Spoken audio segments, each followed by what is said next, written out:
Welcome back, everybody, for our deep dive this week. We are taking a look at Merafe Resources and diving into their financials over the past few years. Oh, this should be a fun one. I think so, too. Yeah. We've got their statements starting from 2022 going all the way to the first half of 2024, so we'll see if we can't figure out what's been going on with them. Yeah, looking at a company that's a big player in the global ferrochrome market, there's always something interesting to unpack. For sure. Now, for those who might not be familiar with Merafe, could you give us a quick rundown of what they actually do? Yeah, so they're a South African mining company, Yeah. and their main gig is taking chrome ore and turning it into ferrochrome. Transforming into something much more valuable. Exactly. I mean, ferrochrome is a key ingredient in making stainless steel, so they're a pretty vital part of that whole supply chain. It's like alchemy. It is a bit, isn't it? Turning ore into, It is something so widely used. Exactly. And they've got this joint venture with Glencore. Right. Which is huge, right? Huge. That's their secret sauce. That's what gives them such a strong position in the global market. They're not messing around. No, not at all. So we're going to be looking at their financials today, and I'm curious, when you were going through all of this, was there anything that really jumped out at you? Well, the first thing that comes to mind is just how much of a roller coaster it's been for them. Really? Oh, yeah. I mean, we're talking global upheavals, local challenges right here in South Africa. It's been a wild ride. Wow. The thing is, through it all, they've managed to stay profitable. That's impressive. It really is. Speaks to their resilience. So where do we even start with this roller coaster? Let's go back to 2022 when it seemed like the world was throwing everything it had at us. Right. Talk about a tough year for business. We had the war, we had inflation, supply chains were a mess. It was a recipe for disaster. And it definitely impacted Merafe. Oh, I bet. I mean, just to give you an idea, the ventures unit production cost shot up by 30% that year. 30%? Wow. Yeah, it's like trying to bake a cake and suddenly all your ingredients cost 3 times as much. Ouch, that's a painful increase. How did they manage to stay afloat? It was a combination of factors. Commodity prices were really favorable at the time. Ferrochrome was in high demand. Okay. And the exchange rate for the rand worked in their favor too. So a bit of luck involved. You could say that, but they were also smart about capitalizing on those opportunities. Making the most of it. Exactly. And they ended 2022 with a profit of R$1.41 billion.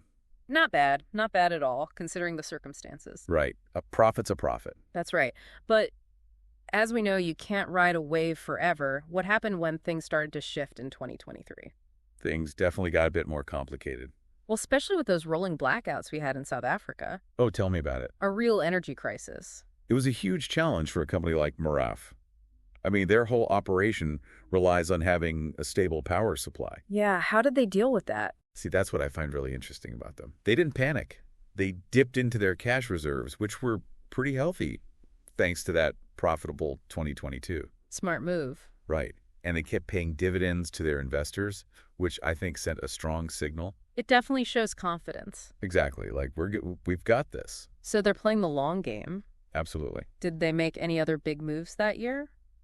Besides, dealing with the blackouts? Well, they finished up a processing plant for PGMs. PGMs. Platinum group metals. Okay. It's a bit of a mouthful, but basically it's them diversifying their portfolio a bit, moving beyond just ferrochrome. Interesting. So if the ferrochrome market takes a hit, they've got this other thing to fall back on. Precisely. It's like they're setting up a safety net. And it's actually pretty strategic when you think about it, because the demand for PGMs is expected to go up in the coming years. Really? Why is that? A big part of it is the rise of electric vehicles. Oh, right. Of course. PGMs are used in a lot of those components, so Merafe is getting ahead of the curve there. Yeah, smart. Very smart. Now, I know we can't talk about financials without talking about the, shall we say, less glamorous moments. Ah, you mean the nail biters. Exactly. Yeah. So tell me, what went down in the first half of 2024? Well, 2024 is where we start to see the impact of a softening global market. You know, those favorable conditions they had in 2022. Yeah, riding the wave. Right. Well, that wave started to die down a bit. Making sense. Their profits for the first half of 2024 came in at R$720 million, which, don't get me wrong, is still a profit. Sure. But it's a noticeable dip compared to what they were pulling in before. A dip, you say. Spill the tea. What happened?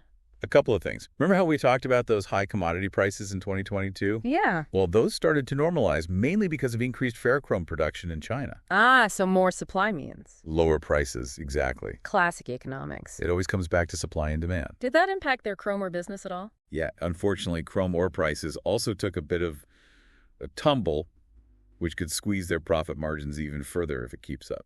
Oh boy, so they're dealing with pressure on multiple fronts. Pretty much. And it highlights just how vulnerable they are to these external factors, things they can't really control. Right. It's like they're trying to walk a tightrope. Exactly. They've got their PGMs venture, which seems promising, but they're also facing these headwinds in their core business. It's all about finding that balance. Now, before we move on, I want to circle back to something you mentioned earlier, unit production costs. Can we break that down a bit? For those of us who don't speak fluent finance, what does that actually mean in the context of, digging rocks out of the ground? So unit production costs, it's like, what does it actually cost them to dig up and process each ton of that ferrochrome? Yeah, it's like figuring out how much it costs to make a batch of cookies. Okay, I like where you're going with this. Right. So you've got your ingredients, your flour, sugar, chocolate chips. Those are like Merafe's chrome or energy costs. Gotcha. And then you've got your operating costs, like running the oven, the mixer, all that. The labor of the equipment. Exactly. All of that goes into the unit production cost. And just like with those cookies, if the price of chocolate chips suddenly skyrockets, your cost per cookie goes up too. Makes sense. So Merafe is always trying to find that sweet spot where they can keep those costs down, but still produce a high-quality product. Yeah, and that's where their move into PGMs gets really interesting, because it's like they're adding another type of cookie to their menu. I'm still following the analogy. Good. So instead of just focusing on chocolate chip cookies, they're now making peanut butter cookies too, which spreads out the risk a bit. And diversifying their cookie portfolio. Exactly. It's a smart move, especially since the demand for those peanut butter cookies, or PGMs in this case, is expected to grow in the coming years. Especially with the whole electric vehicle thing, right? Those batteries need PGMs, don't they? They do, and that's a market that's only going to get bigger. So Merafe is positioning themselves to capitalize on that growth. It's like they're thinking 10 steps ahead. Well, they have to. In this industry, you can't just rest on your laurels. You have to be adaptable and forward-thinking. And I think that's something that really stands out to me about Merafe. They've certainly been through a lot these past few years. They have, and through it all, they've managed to stay profitable, which is impressive, to say the least. For sure, but what about the future? Are they out of the woods yet, or are there still challenges on the horizon? Well, the global landscape is still pretty unpredictable. No one knows for sure what's going to happen with commodity prices or the whole energy situation in South Africa. Yeah, those are big unknowns. They are, but here's the thing. Merafe has proven time and time again that they're capable of weathering a storm. They're survivors. Exactly. They're adaptable, they're strategic, and they're not afraid to make bold moves when they need to.